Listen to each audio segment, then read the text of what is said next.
Chess fans around the world, another Master Focus nootropic supplement game recap.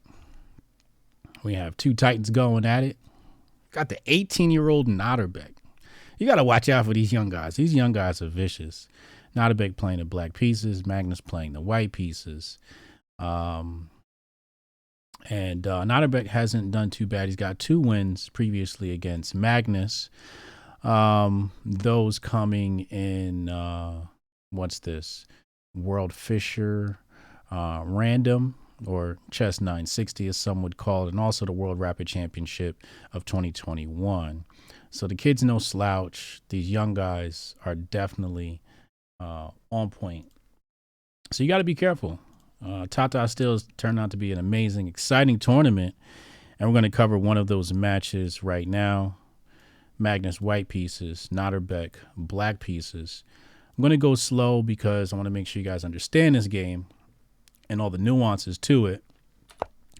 And the game starts out with C4. If I'm not mistaken, we had a break yesterday, and then the day before, Magnus lost to Anish Giri, and Magnus had the white pieces then. So if Magnus loses today, that would be back-to-back losses. Definitely would drop him way out of first place, or somewhere is about. So C4 is a very committal move, very warlike move.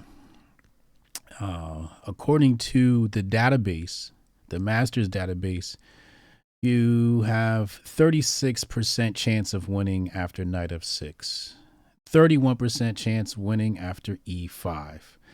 Most of the time, black wins this. But C4, I love C4. When players play C4, I absolutely love it. So Nodirbek comes out with an English symmetrical, basically just mimicking the position of white. And then here, obviously, he's committed to locking down D4. Absolutely committed to making sure nothing happens here, even if that means allowing this knight to come in and do something funky in the future. Magnus developing, and then we get a little bit of explosion in the middle, and Magnus castles. If you've ever watched any of my recaps, I hate castling early. Maybe it's a good thing, maybe it's a bad thing. To me, it just seems like you sort of commit and allow your opponent to have some counterplay. But again, I'm no master, so what do I know? We get a developing move here. Keep in mind, you probably don't want to take here, because as you can see, white is going to have nice big center. So you don't want to do that. Instead, Magnus chooses to pin the win, and Nodirbek takes the knight. And instructional, usually with the pawns, you take towards the middle. You wouldn't take this way. Obviously, there could be some queen trades possibly. But generally speaking, you take towards the middle. Very instructional, very basic. Magnus comes over, slides up out of here. Obviously protecting the knight here because you don't want to have doubled pawns. That would give you double pawns in the C file. And then we finally get the strike in the middle. The pawns trade off. Notice that we don't get a pawn take, mostly because you're separating your pawns. And you don't want to do that. You want to keep good pawn structure. So you send the knight out for the dirty work. Then we get the unpin of the king, of the knight on the king. And Magnus jumps back. Not a bad idea at all, because obviously unpinning would now allow, some sort of tactics, taking the knight, reveal attack on the bishop. You don't want any messy stuff like that. Bishop slides over, attacking a1. And Magnus being Magnus, he's a very objective player. And if you're ever going to teach somebody how to play chess, teach them to be objective. Don't teach them like, oh, this piece is better than that piece. I mean, generally speaking, yeah. a rook is 5 points, and a bishop is 3.5, and a knight is 3, whatever, right?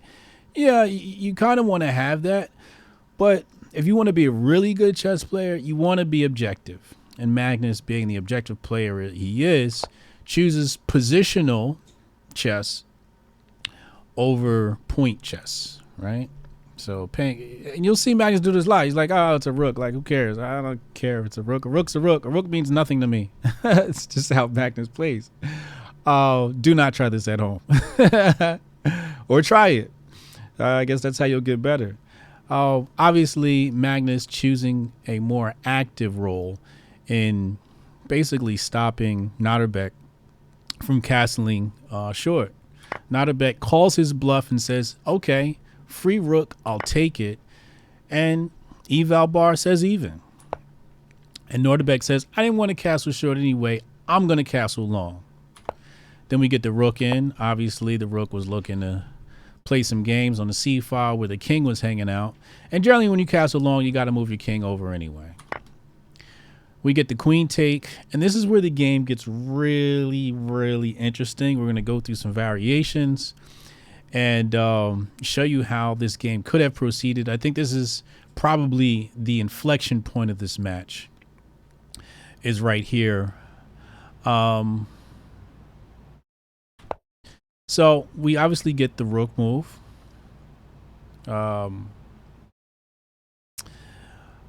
And as you can see there, the computer is calling for queen takes h7. And I'm going to show you why Magnus maybe didn't want to play this move. Instead, he chooses to hop back, and the computer calls that dubious. So let's travel down the line of queen h7. So I'll go through my line, then I'll show you the correct line. And I think what Magnus was worried about here was maybe, I can't speak for Magnus, but maybe rook h8, but you get compensation. Like, how many pawns? You just grabbed 1, 2, 3 pawns. Like, these are crucial pawns, right? And then the variation goes, maybe you just bring the rook over. But as you see from the eval bar, this is completely winning for white. So the game could have continued with the queen hopping back. And now this is where things get nasty, right? If you were to try and play what I did, you're going to have some nasty things coming. So the queen hops back in the center of the board. If you want to find out why this is a good move, maybe this is a good time to pause the video and try to figure that out. It's a very clever move here. But basically what you're worried about, if you're ready, bishop pinning the queen to the king. The queen hops in and takes away that square, pressures d6 square. So you have to counteract that with the rook, and then things just get spicy. What do? Just bring more people to the party. Let's add more pressure to that square. So you have to counteract that and say, well, I'm going to need some compensation. So let me kick that bishop. Bishop kicks back, and now you're like, well, still kind of in trouble. So let me get some sort of compensation. So you bring the rook over, so when things are all said and done, at least you have something. So we'll get these trades, and obviously you have to exchange back that rook that you had at one point. The rook comes in, obviously completing that. King comes in, attacking the rook. The rook hops back, and this is where I stop the variation. But just take a look at the board. The king is over here hiding in his castle. All of his pieces just in the corner like a scared mouse. Meanwhile, you have 1, 2, 3, 4 pawns. Pass pawns. All ready to push at some point. You know, even a low player should be able to convert this game. A low rated player should be able to convert this game. You coordinate your pieces, bring your king into the board, into the middle of the board. I don't know, maybe you bring your king into the board. Or maybe you just trade pieces as white. I don't know. This might be a blunder. Takes. But I don't know. Either way, this is winning. I don't want to spend too much time on this variation, but either way, this is winning. You can look at it and tell, right? So let's go to the correct variation. So the correct variation says you'll continue. It's okay for Magnus to take this h7 pawn. As you can see, the eval bar has it completely even. Nodirbek would have to bring this bishop out. And then in order not to damage the pawn structure, you bring the bishop back and take back with the bishop. You get the attack on the queen, and then you bring the queen over. And now if you look, you got this, this, this, all happening in the C file. And you can take here, but as you can see, it's much to do about nothing. I think this move by the computer is trying to double up rooks, also protecting this precious C6 square. Some funky things could happen. And you play here, but it's basically even. This is all even. Magnus could have played like this. It's 0-0. 0-0.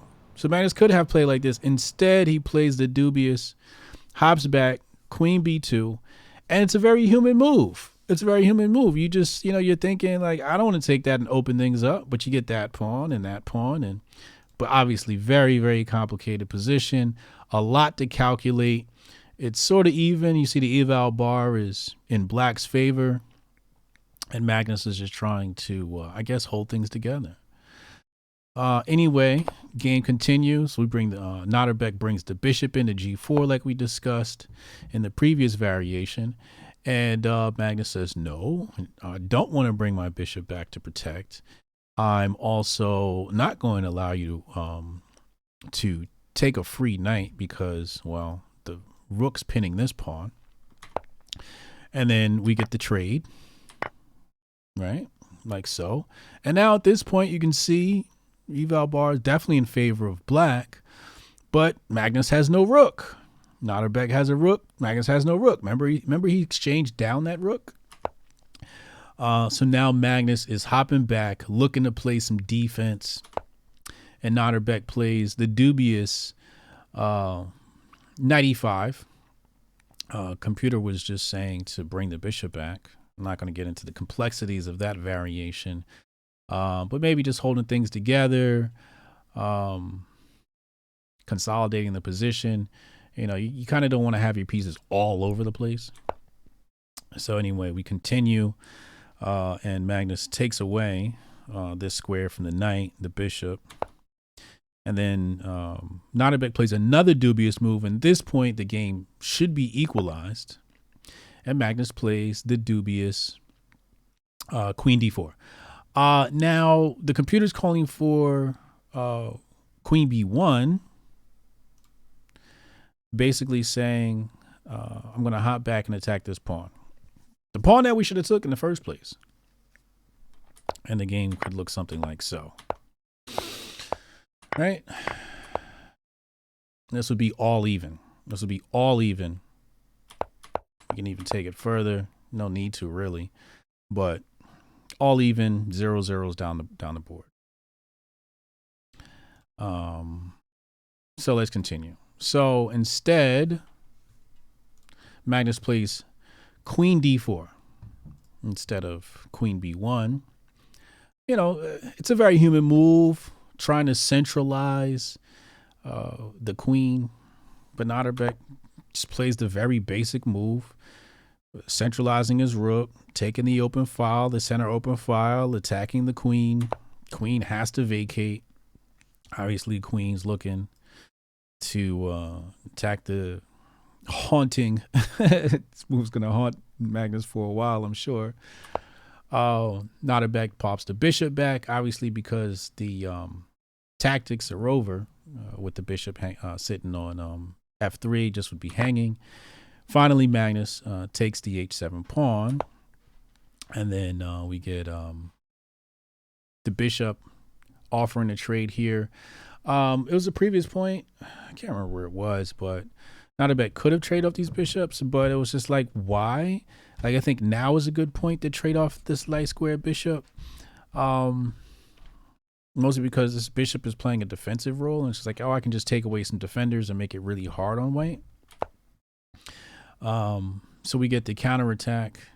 Computer was calling for the queen to come back, obviously applying pressure here. So we get the trades, and then the queen comes in and checks. And if you just take a look at this position, you can see Magnus's pieces controlling the center of the board. Rook still having this dominant role. And then Nodirbek plays a dubious knight c6. Computer's asking for f6, basically just protecting the knight. Simply protecting the knight, just a very simple move. But again, they're humans. Knight f3. I'm sorry, knight f6. Queen comes in, obviously looking to attack the bishop. Bishop vacates, counterattack. We get a check. King moves. And then now we see the pawn push. Also, very instructional pawn push. Creating squares for the king, you know, just in case you need them. Knight finally comes into the game. Queen comes back, centralizes the queen. One thing to notice is this is very instructional about this knight move, at least what I think it is this knight is cutting off this rook from getting back. It's cutting off the rook's power in the center of the board. I think a pretty good move. So the queen comes, centralizes, trying to neutralize some of this stuff happening here. Queen attacks that rook. We get a check first, and then blocking with the pawn. And then we get the exchange back. Now, very instructional here. This is a really good move. I would call this the master focus play of the game. Pause the video right here and tell me what happens. You know, what's the variation here after bishop takes? You know, why is this good for Nodirbek? That's what we want to find out. Why is this good for Nodirbek? Okay. Welcome back. And basically, after bishop takes, knight takes, attacking the queen, and you get those two pawns. Now, if you look, we have a queen endgame with 2 pawns versus 3. Now, these pawns are running. They're going to be connected at some point. It's just going to come down to endgame. And this is the eval bar has black up by a point. So still lots of human error possible here. And Nodirbek plays a dubious f5. Computer's saying allow white to take. Allow white to take that pawn and then play queen b4. What human is actually gonna do that? Like, would you really give up that pawn and allow these 2 pawns to just come down the board unchallenged? Computer says, yeah, you could do that. Nodirbek's a human. And Magnus pushes the pawn. Nodirbek says, no, no, no, I want to attack that pawn. Gives up the other pawn. So you lose a pawn in this game anyway. So you get takes. King drops back. And this is where it gets really sharp in the endgame. And here, Magnus plays a dubious king h2. Computer was calling for queen check. I don't know how you're supposed to calculate all these moves. I mean, the variations are like nearly infinite in this endgame because you have queens on the board. It's just like you can go anywhere. So how do you even calculate all of this? Plenty of time on the board, though. I think they had like 20, 30 minutes or something like that on the time. I'm not sure at this point, but at some point in the endgame, I know they had like 20, 30 minutes. So we get the checks. And then here, Magnus was supposed to play queen a5. Again, I don't know how you're supposed to see that. You block the pawn. That's a very human move. You move the queen over and you block the pawn. I think Danya was asking for queen b3, if I'm not mistaken. Anyway, game continues. King b7. Now you want to bring the king into the board, into the middle of the board, and basically try to force off a queen trade with the check. You get a queen check, and then you have to trade off. So let's say, I don't know, let's say he makes a bad move, right? Let's say he does something like this, right? Let's say he makes a bad move like that. You bring the king in the board, and let's say he makes another bad move. This forces the queen trade, right?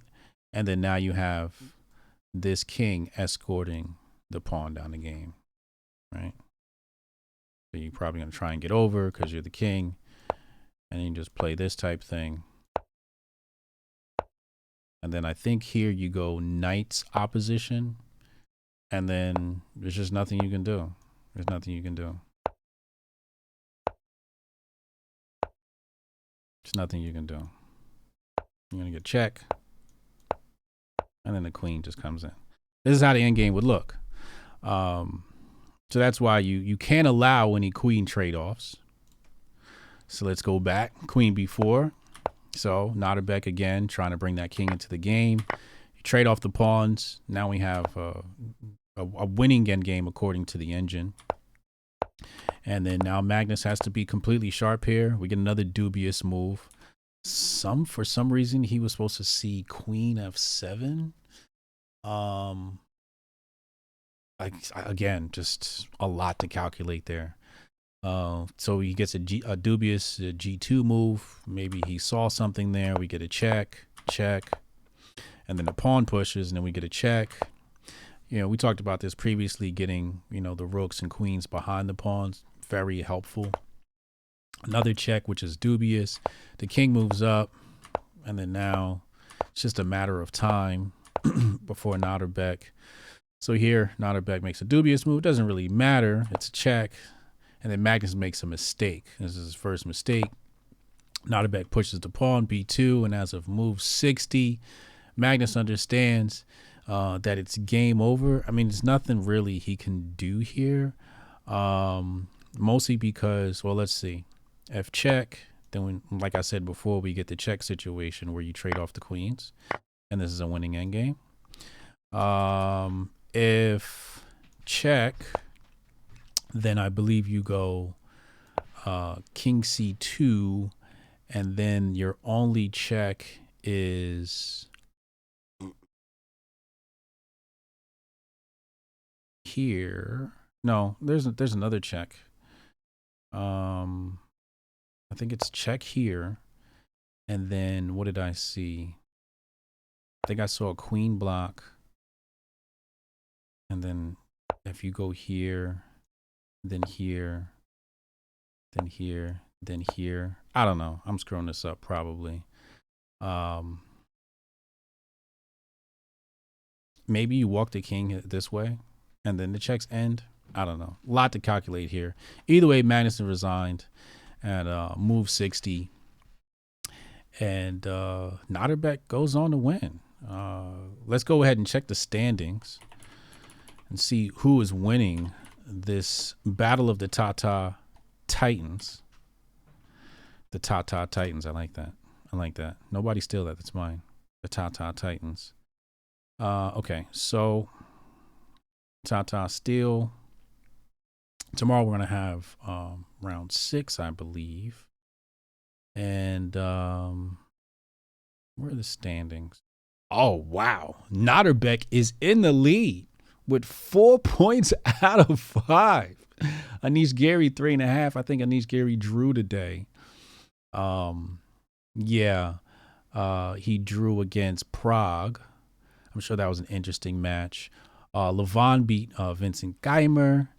Parham beat Van Forest. So right now, second place fighting, we got Anish Giri, Prague, Levon, and Fabi all fighting for second place. And Nodirbek's winning, man. 4 out of 5. Who does Nodirbek play tomorrow? Let's see who Nodirbek plays tomorrow. Tomorrow, I keep calling him Nodirbek. Nodirbek plays. Hold on. Prague. Ooh. You're going to want to be tuned into that game tomorrow. Oh, my God. The kids. Anyway, Master Focus is a 100% herbal, natural, nootropic, designed to give you memory, focus, and concentration. I designed this to make myself a better chess player and others as well. All natural, basically going to bring your brain back to its finest form, promote the growth of dendrites, boost neuronal activity. Very great product. The good news is if you watch this channel, after you get your subscription, you email us and we'll go ahead and we'll reduce your subscription fee. We'll take $20 off your subscription fee. You'll be grandfathered in for life at that price. No worries. And you'll have something great for your body and overall general health. Once again, it's been another Master Focus Game recap, and I'll see you soon. I'll see you tomorrow, actually. Didn't listen to me then, I bet they feel me now. Don't let me lose it. The booth not about to prove it. I set goals and pursue it. You the best to never do it. Invest my money talking fluent, stupid, ducking the Judas. It broke my heart, but open my eyes. You have no honor, I have no choice. Chasing the commas till I'm gone. I've been left for a minute. On my way home, mama, I promise, got caught up in it. Damn. Everybody eats when I'm batting at the plate. First, second, third, home, $1 million bet.